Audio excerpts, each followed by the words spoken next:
Assalamualaikum warahmatullahi wabarakatuh. Bertemu kembali pada mata pelajaran Pendidikan Pancasila dan Kewarganegaraan kelas 11 dalam bab 4, yaitu peran Indonesia dalam perdamaian dunia, dengan bahasan materi kedudukan perwakilan diplomatik di Indonesia. Hubungan diplomatik terdiri atas 4 unsur, yaitu hubungan antar bangsa, pertukaran misi diplomatik, status pejabat diplomatik, dan kekebalan hukum atau hak ekstrateritorial.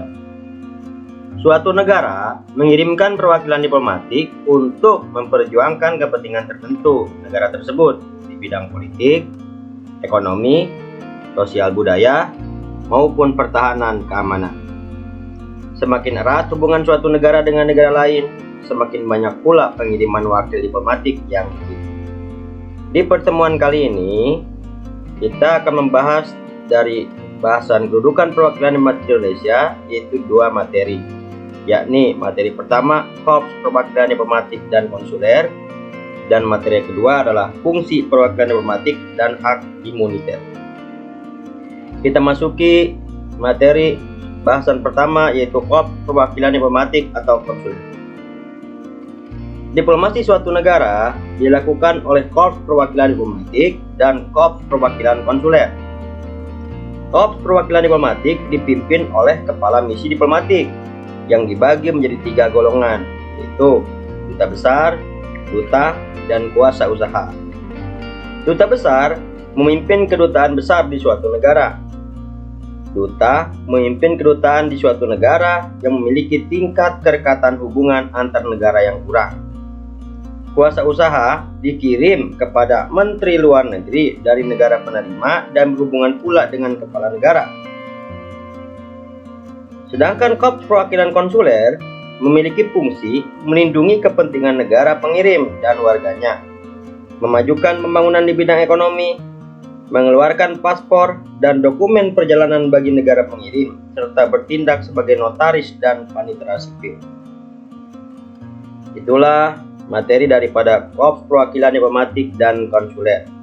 Sekarang kita masuki materi yang kedua, yaitu fungsi perwakilan diplomatik dan hak imuniter. Fungsi perwakilan diplomatik.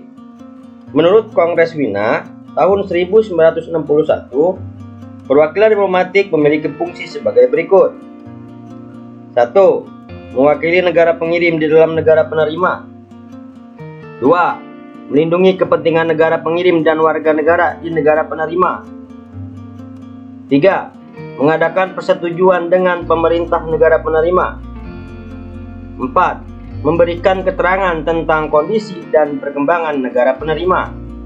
Dan 5. Memelihara hubungan persahabatan antara kedua negara.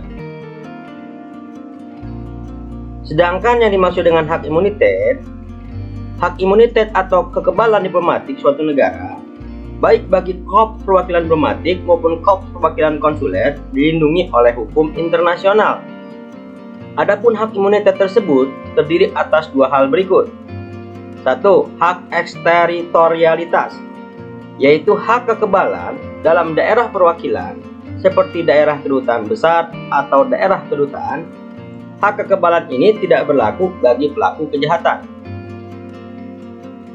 Yang kedua adalah hak kebebasan, yaitu hak bagi anggota Korps Perwakilan Diplomatik agar tidak dapat dituntut di pengadilan, terbebas dari pajak, bea cukai, dan pemeriksaan atas tas diplomatik.